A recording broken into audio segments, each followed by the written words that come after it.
অনুষ্ঠানটি তঞ্চঙ্গা এবং চাকমা, রাখাইন এদের হলেও আমি বাঙালি হয়ে এই অনুষ্ঠানটি প্রতি বছরই পালন করি এবং খুব আনন্দ পাই।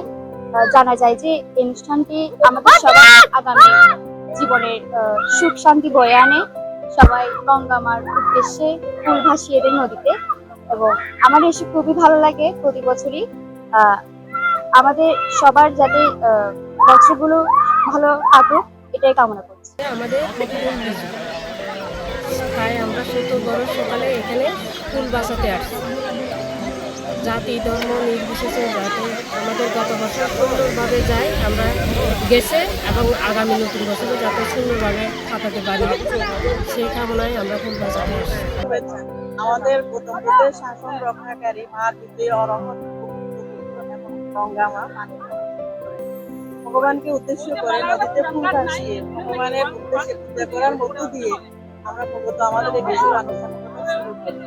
তঞ্চঙ্গাতে যেহেতু একটা সামাজিক উদ্যোগ এই বিশু, তাই আমরা বিশুর দিনে ঘরে ঘরে প্রতিটা ঘরে ঘরে নানা রকমের সবজি দিয়ে একটা পাতল তরকারি রান্না করি এবং বাহারি রকমের খাবার দাবারের আয়োজন করে আমরা অতিথিদেরকে আপ্যায়ন করার পরে রাতের বেলা তঞ্চঙ্গাতে যে ঐতিহ্যবাহী খেলা কিনা খেলা নামক ঐতিহ্যবাহী খেলাটা রয়েছে সেই খেলায় দলে দলে অংশগ্রহণ করে উৎসব প্রাঙ্গণকে আমরা আরো প্রাণবন্ত করে তুলি।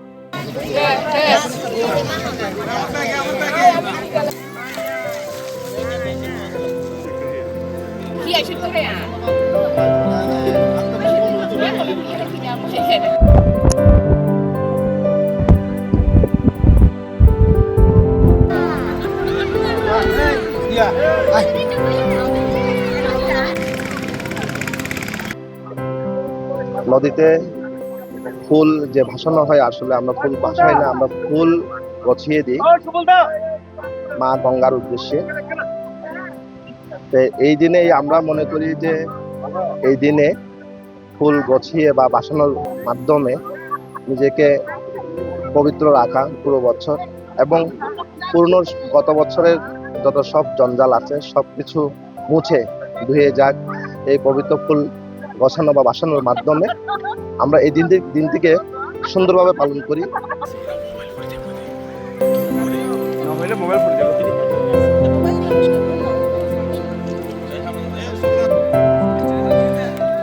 মূলত আমরা মনে করি জলদেবতার কাছে অর্থাৎ শিবলী বুদ্ধের কাছে ফুল ভাসালে আমাদের মনের সকল ইচ্ছা আকাঙ্ক্ষা সম্পূর্ণরূপে পূরণ পাবে। আমার আকাঙ্ক্ষা হচ্ছে পুরন বছরের যেসব মীমাংসা ঝগড়া বিবাদ রয়েছে সবকিছু ভুলে গিয়ে একত্রে সবাই ঐক্যভাবে যাতে আমরা সকলে এগিয়ে যেতে থাকি। অতীতের ভুল ভ্রান্তি আমরা ক্ষমা প্রার্থনা করে মা গঙ্গা এবং জলবুদ্ধর উদ্দেশ্যে ফুল নিবেদন করি। এভাবে আমরা বিজু শুরু করি। আজকে 12 এপ্রিল ফুল বিজু, 13 এপ্রিল হচ্ছে মূল বিজু এবং 14 এপ্রিল হচ্ছে গজ্জে পূজা।